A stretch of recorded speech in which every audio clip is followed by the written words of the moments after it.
Have you ever dated a guy who texts you what you doing once a week, gives you the death glare when you ask how he feels, or would 100% murder someone if they disrespected you?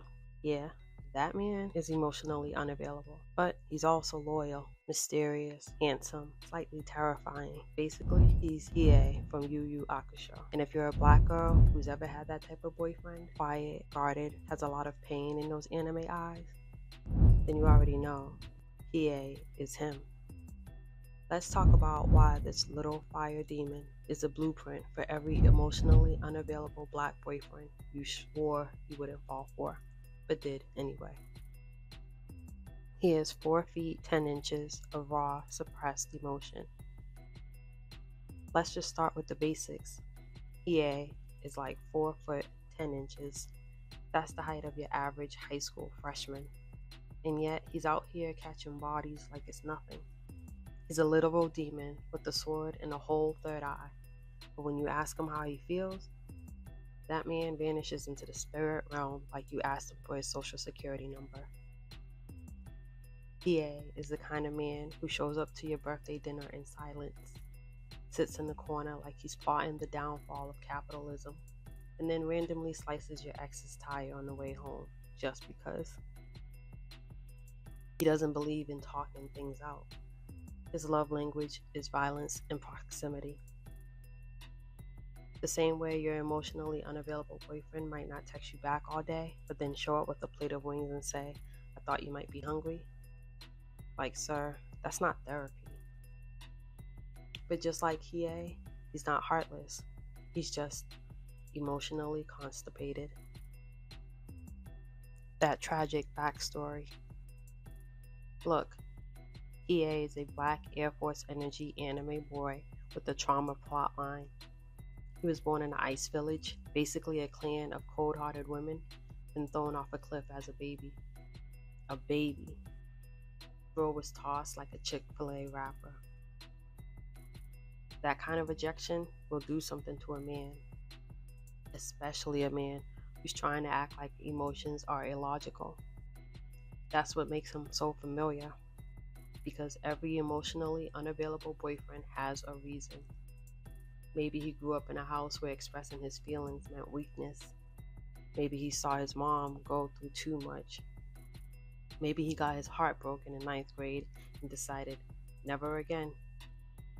Whatever the reason, just like Hiei, he built walls, but not to keep you out, to keep himself safe.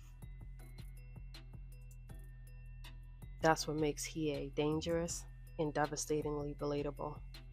His silence, his anger, that's pain in disguise. And we all know that black boys often don't get the space to cry, so they channel everything into strength, into survival, into silence. Loyalty that hits hard. Here's the twist. Once Hiei fucks with you, he fucks with you. If you're in his circle, which is damn near microscopic, he's riding for you. No questions asked. He might act like he doesn't care, but the second someone threatens you, he's unleashing hell. No hesitation. Sound familiar? That boyfriend who never says I love you, but notices when your mood shifts, sends you your favorite snack when you're sad, and calls your enemies offs. That's Hiei with Kuwabara and Karama. He's the silent protector, the grumpy guardian, the friend who says, "I ain't no babysitter," and then proceeds to literally babysit your emotions without saying a word. And don't forget, EA didn't have to join Team Urameshi. He chose them. He saw something in Yusuke and company that reminded him what it meant to have people. And isn't that how it usually goes? The emotionally unavailable boyfriend was cold at first, until he found his people. And then suddenly, he was your protector, your soft place, in his own weird way. The silent type with inner rage. EA doesn't scream, he doesn't lecture, he doesn't explain. He just gets quiet and then violent. He's the poster boy for the "I'm fine" lie that's covering a tsunami of rage. Tell me that's not how half of us date. This man will go full dragon of the darkness flame because you breathed wrong. Not because he wants to hurt you, but because he hasn't learned how to be soft. He's been in fight or flight mode his whole life, and when that's your normal, peace feels like a threat. Your emotionally unavailable boyfriend doesn't yell during arguments. He shuts down, stares out the window like he's in a Kendrick Lamar music video. Then 20 minutes later, he's asking if you want to go out to get food. No apology, no resolution, just food. Because to him, that's love. Fixing the problem means showing up, not talking about it. Underneath it all, he just wants to be loved. Let's be honest, Hiei is a tsundere with abandonment issues. The same way your boyfriend acts like your love is a burden, but clutches it tight when no one's watching. You ever see that scene where Hiei looks at Yukina from afar? Can't even tell her he's her brother, can't hug her, can't cry, but he killed for her without hesitation. That's not just anime dramatics, that's real. Black boys grow up in a world that constantly tells them they are dangerous, disposable, or weak for being soft. So they armor up. They get Hiei level stoic. They cut off parts of themselves just to survive.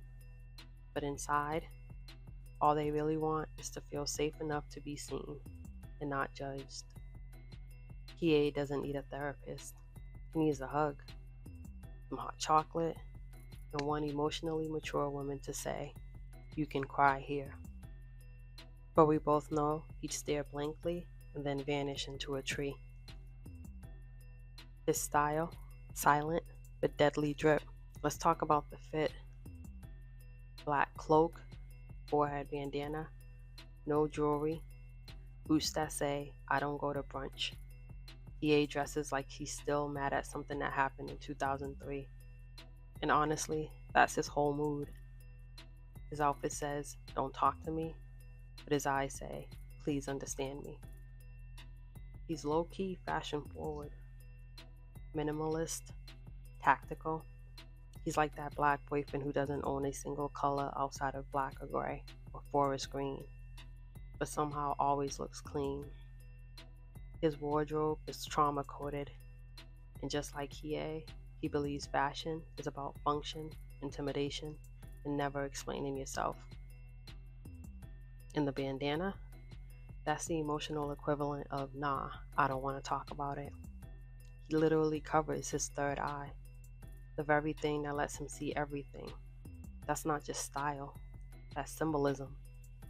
He's protecting his vision and his vulnerability. Redemption arc potential off the charts. Every emotionally unavailable man thinks he's irredeemable, that he's too broken to be loved, that if you really knew what he's been through, you'd leave. And Hiei, he's got that to a T. He never asks for forgiveness, never begs to be saved, but deep down, he wants to be chosen, even when he thinks he doesn't deserve it. And the wild part is, he can grow, slowly, quietly, but he can. By the end of the series, Hiei starts trusting his team. He learns to fight with people, not just beside them. He protects, sacrifices, even listens. Growth might come in inches, but it comes. That's the same with the Hieis we know in real life. They're not heartless, they're healing at their own pace, with their own rules. But you'll see it. One day, they open up just a little, and for them, that's a revolution. So yeah, Hiei isn't just a short king with a sword and the attitude of someone raised by wolves. He's every emotionally unavailable black boyfriend, Scarred but loyal, quiet but protective, cold but soft where it matters. He won't write you love letters, but he'll burn down a city if someone disrespects you. And while that's deeply problematic, it's also deeply real. He teaches us that not every act of love is loud. Some love is quiet, stoic, buried beneath walls built out of trauma. And while we shouldn't romanticize emotional unavailability, we can recognize the pain behind it, the humanity in it, the desire to connect, even when you don't know how. So to all my girls who dated a Hiei, whether in real life or in your head, just know it's not your job to fix him, but it is okay to understand him. Now, if you'll excuse me, I'm going to rewatch Yu Yu Hakusho and pretend I'm not crying over a fictional demon boy with abandonment issues again. If you felt this on a spiritual level, hit that like button, subscribe for more breakdowns with a little emotional spice, and drop a comment. Who's your emotionally unavailable anime boyfriend? Is it Sasuke, Zuko, or Vegeta?